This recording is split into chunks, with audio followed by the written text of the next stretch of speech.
morning, students. Today we are going to take a break from our textbook material and we are going to work on our resumes. Um, you have the ability to use your own templates if you would like. However, there's some standard information that I want to make sure that in your resume, so you may need to do some tweaking.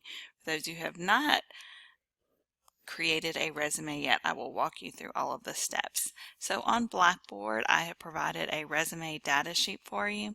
So when you go to Blackboard, if you will simply download this Word document.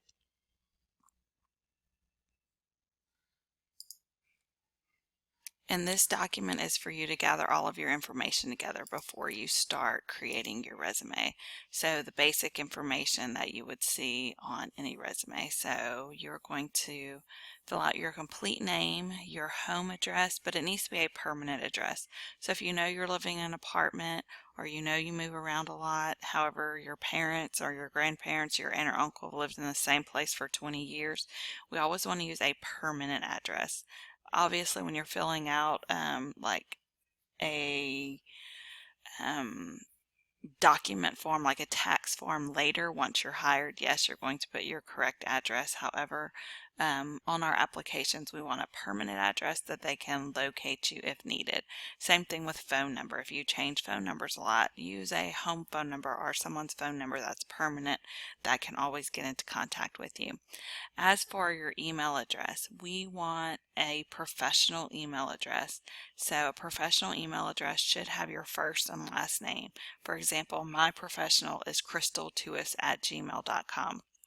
Some of you have common names, so you will need to do your whole name, a mixture of your name, something like, crystal.b.tuis, at gmail.com. If at all possible, you want to stay away from the underscore. The reason why is if you are to hyperlink this, it would underline it. So let me just hyperlink and you could see. I'm going to just make up a fake address, right? It would hyperlink and now you don't see that underscore. So if at all possible, don't use an underscore. So if you do not already have a professional email account, personally I would recommend go and get a Google email account and just make it your professional email account where you get all correspondence for college and or jobs. Because I have personal email accounts, but I do have my Google, that is a primary account. Also, if possible, try to stay away from email accounts like from Yahoo that give you lots of viruses. Gmail is one of the safest out on the market. After that, you are going to list your education. You always start with your most current and highest level. So all of you, even dual credit students, would put San Jacinto College first. You need the city and state, and then you are going to say underneath that what you major in, what your GPA is, and then we would move on to our high school. Again, we're going to give the date, we're going to give the name, location, we're going to say GPA, we're going to say class rank, we're going to say whether we're taking AP or dual credit courses. All of those things need to be listed. Then we'll get to experience. If you have a job, you are going to list it. If you don't, you're simply going to delete the experience space. But for those of you that maybe are coming back to school and you have a lot of job experience, again, your most recent down. However, we usually don't go past 10 years. So if you have more than 10-year job experience, we usually stop at about 10 years. Okay. Then we're going to move up here to leadership. So any type of leadership opportunity you've had, you don't have to be a president of an organization.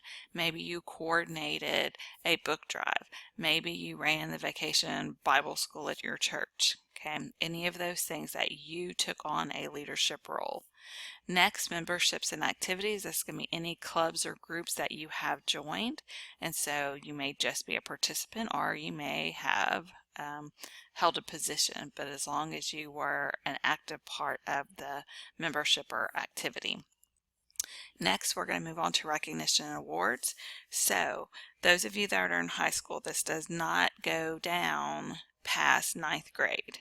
Those of you that are coming back, this might be job awards or recognitions that you have received. But in this case, we do want to put everything. So if you're in ninth grade and you've had perfect attendance and got a award, you're going to write that as long as it was ninth grade. Now, there are some other recognition awards that we will put down even if it's beyond high school. So for example, if you were in Boy Scouts for 12 years now, number one, we're going to put it under memberships and activities. But if I have received Eagle Scout, I'm going to put that down. That shows commitment to something. So make sure you don't forget about those activities. Also, same thing up here with memberships and activities. If you're part of your church youth group, those type of things also count here. Down here is service learning activities and volunteering. You want to be specific with the hours. On college applications, they're going to ask you how many hours or how many days a week are you volunteering. This is one way for them to decide who gets admissions into their college. You get in based off of a GPA. You get in based off your ACT, SAT scores. So now everybody that they're looking at is on the same level playing field, right? Next, they're going to look, do you have AP, dual credit courses? Next, they're going to look at your essay. And they are going to look at your service learning activities and volunteering hours. Did you go out and serve your school, or did you go out and serve your community? That's something that they use to decide whether you would be beneficial to their college or not. So if you have nothing here, you have 2 years before you transfer to your four-year institution to add things. If you volunteered one time a month for the next 2 years, you would have 24 activities here. So please understand the importance of, whenever you're applying for colleges, not to have this area blank. They're going to say, you were in high school 4 years, you didn't have time, or you've been in the community college setting for 2 years, you didn't have time. Now I know some of you work, I understand that. That's why I'm saying 1 day a month would give you 24 activities. If you can't do 1 day a month, 1 day every other month would at least give you 12 activities listed here. So please make sure you understand the importance of finding a place to volunteer that you enjoy, or if at all possible, finding some type of volunteer opportunity related to the career path that you want to take later. Now, also we want to make sure you add computer skills. So if you're proficient in the Microsoft Office suite, you know how to use Word, you know how to use PowerPoint, you know how to use Excel, you write those things down. If you know how to use Adobe, you know how to use Photoshop, anything that you are proficient in, not that you've used one time, but that someone asked you to, can you please use this program, you could do that. Also, what we're seeing on lots of resumes recently under computer skills would be also social media skills.